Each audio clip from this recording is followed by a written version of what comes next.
An incredible amount of facial hair. Whoa, explain. Well, some of the great leaders had incredible manscapes. George Lucas, Steven Spielberg, Peter Jackson, Kevin Smith. They all had awesome beards. Those are all directors, though. What's your point? Listen, communicate, compromise, all of these things would help. Listen to everybody. Listen to everybody? That's like the biggest thing, is you've got to listen to other people. You can't just make decisions without listening to what everybody else around you is saying. How should you treat the people under him? With respect, but they should still look up to him. Should be friends, but yeah. Being a little bit compassionate, not everybody thinks the same way or works the same way. That's always good to have somebody who's like on your level and not just like bossing you around. I work here and I also work at a school, so in both positions I have the leader role, and I've learned very strongly that you do not mix so much friendship with your employees. It just doesn't work. So you should know, you should keep, know boundaries. Yeah, know the boundaries. Being able to manage employees and talk to them, each employee is kind of different, each one's got its own personality, and you have to handle each one of them totally different. Everybody's got their own kind of perks and their own little idiosyncrasies, I guess, and you just have to learn how to manage that and just not put them over the edge. I myself had an incredible amount of facial hair, actually weeks ago, last week. And try controlling the set without a beard. It's, people don't respect you after you lose the beard. It's kind of depressing. I think good leaders should have a great, thing going on here. So full hairstylists will help too. Intimidation by beard. Yeah, fear the beard is my motto. I can't really say that anymore, but when I had a beard, that was my motto.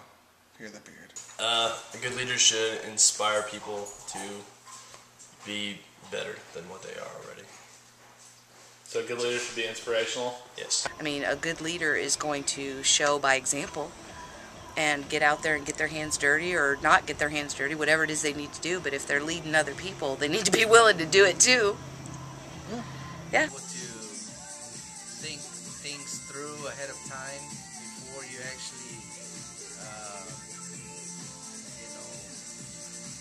have an idea or you have something. Make sure you think it out and you follow through with your goals or whatever you're wanting to accomplish. Tell people how they can reach a certain destination by following that leader. And then the leader should lead those people there. This can be a place, such as a scout out in the wilderness, or it can be a sea captain who says, I can reach the new world, or it can be the head of a company, or the head of a team, or the head of a band. I can get you someplace.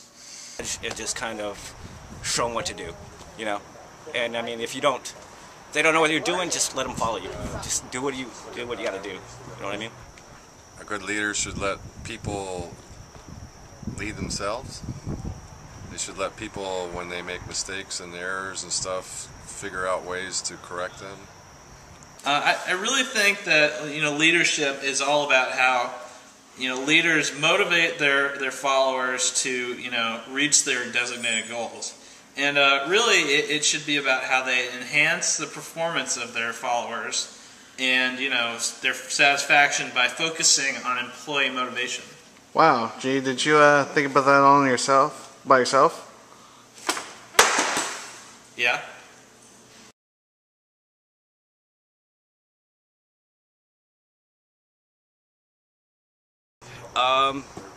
The power.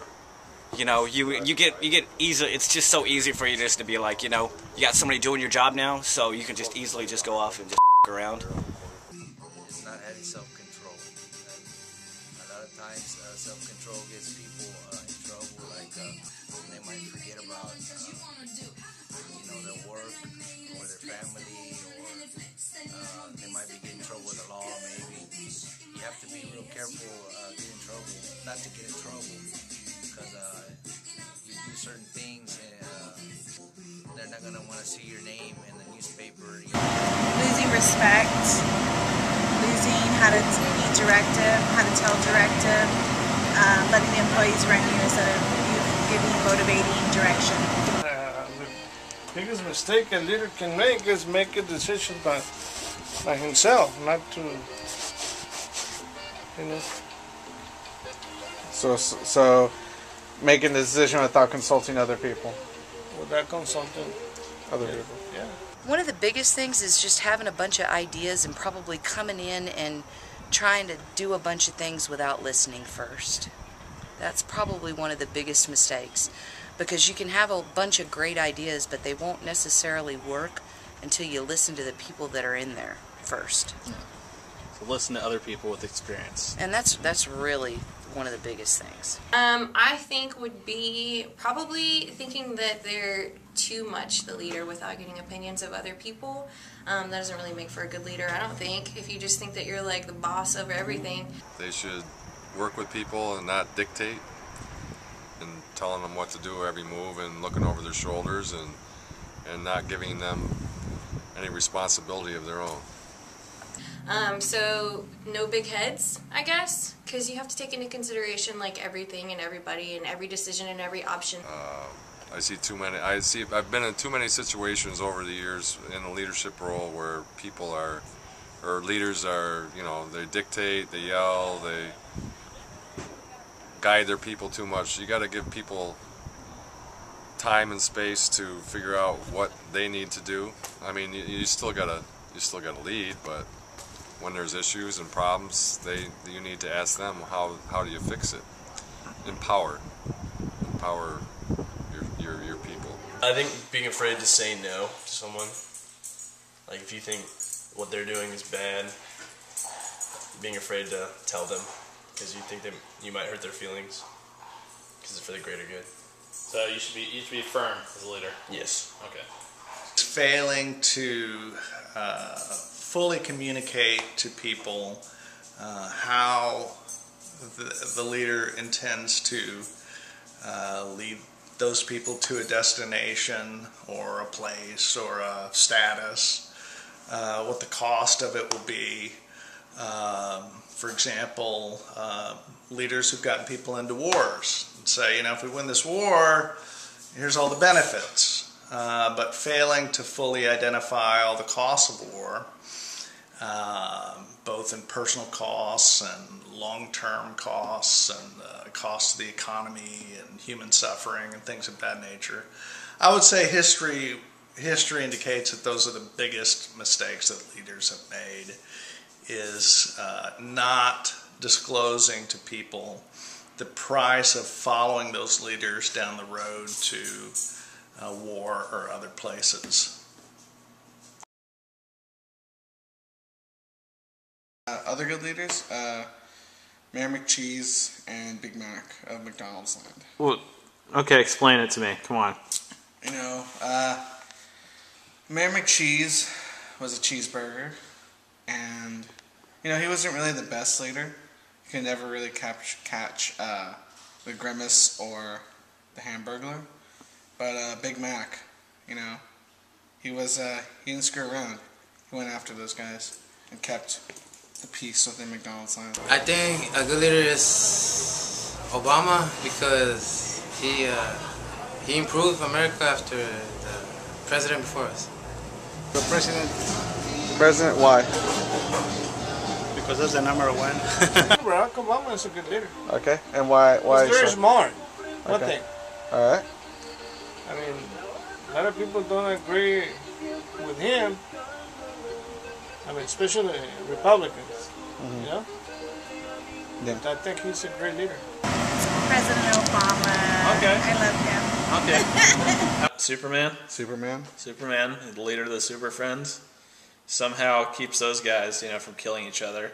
And I mean, it would be a problem, you know, all those super-powered people getting mad at each other. I mean, all you got to do is punch a hole in the spaceship, everyone's dead.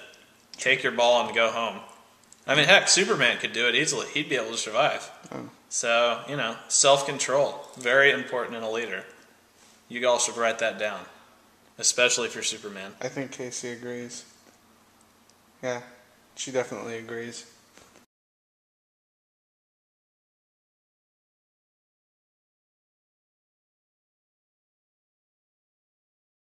And now, in all actuality, who do you really think is a good leader today? David Jenkins. Who? He knows.